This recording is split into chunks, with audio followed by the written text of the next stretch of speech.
so for me, having a Russian background, being a Christian, I often think about why Russia, why these places that, in my view, the devil attacked very intensely, very ferociously, and more than perhaps other places. And so I was very touched in your book that, especially at the end when you wrote that communism, with all of its evil, still did not succeed in suffocating so many of the beautiful voices of the Russian people.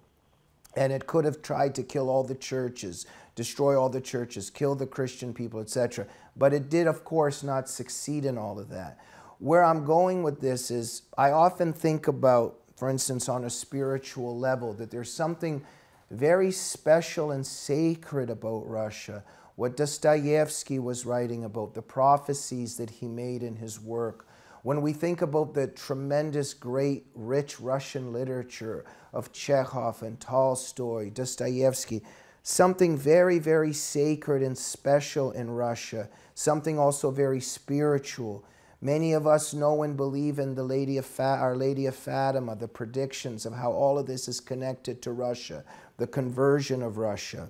There's many prophecies that were made, appearances, for instance, to saints in the Catholic history. And there appears to be this overall understanding and reality that the conversion of Russia one day will occur, and that that there will be a certain conversion of the world that will come from the East, etc., etc. What I'm getting to here is we all have different beliefs, but there definitely appears to be a spiritual battle. And for myself as a Christian, I see, because on the one hand, we see so much monstrosity.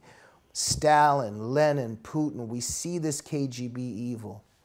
And yet we know that there's so much beauty in Russia and in the Russian people. What really saddens me today is while Putin is, of course, an evil guy, what he's doing is bad. At the same time, there's this Hate Russia campaign that's targeting the beautiful country and its people and all of its rich past.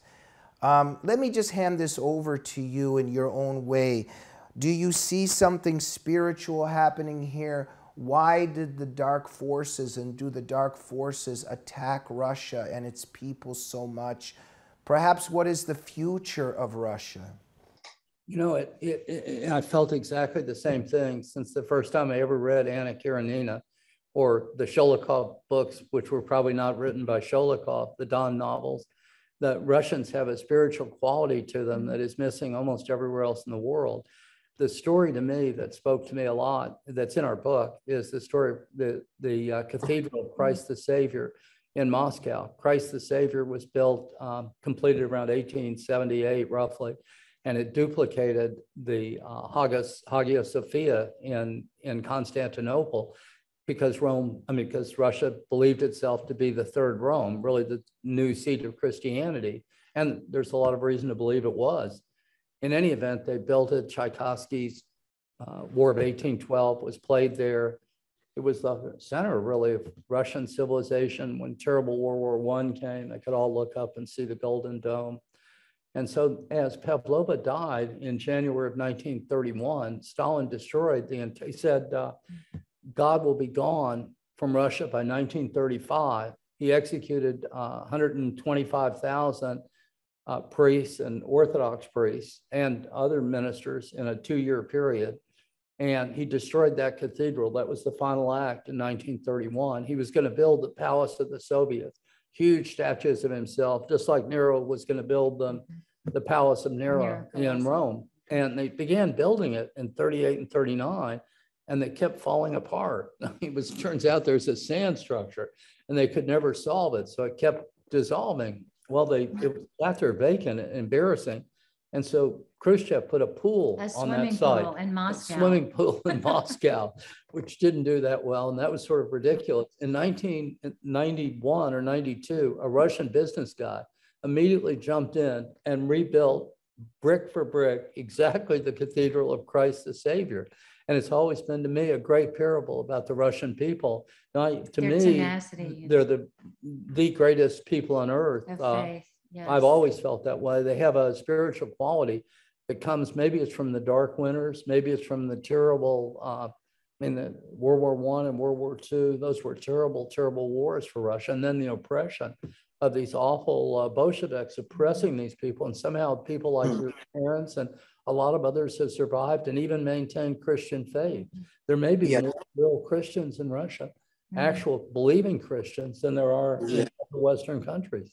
Yeah, our time is up, but Sarah, could you give us some of your wisdom on that? On The spiritual quality I of agree Russia. with everything John said. Stalin said by 1937, even the word God would be removed from the Russian language. He tried so fervently to do in killing these free spirits like Anna Pavlova and the Church of the Cathedral and the Gate of Resurrection, which leads into Red Square that he demolished. All these camps, they didn't squash the faith of the Russian people. And while they have an awful dictator in control, I agree with you that the faith of the Russian people is strong, and I pray for them. The way it actually began in 1921, Stalin decreed that Stalin and Lenin decreed that the churches had to all turn in their gold objects. And then they took the top 11 guys in the Orthodox Church and took them to Red Square to shoot them. Well, when they walked out, they started singing, Jesus Christ is risen today. The Easter It was hymn. the Easter hymn of the Russian church. And the entire crowd began singing, Jesus Christ is risen. And so they decided they had to kill people in secret. That's how prompted it. all of this began.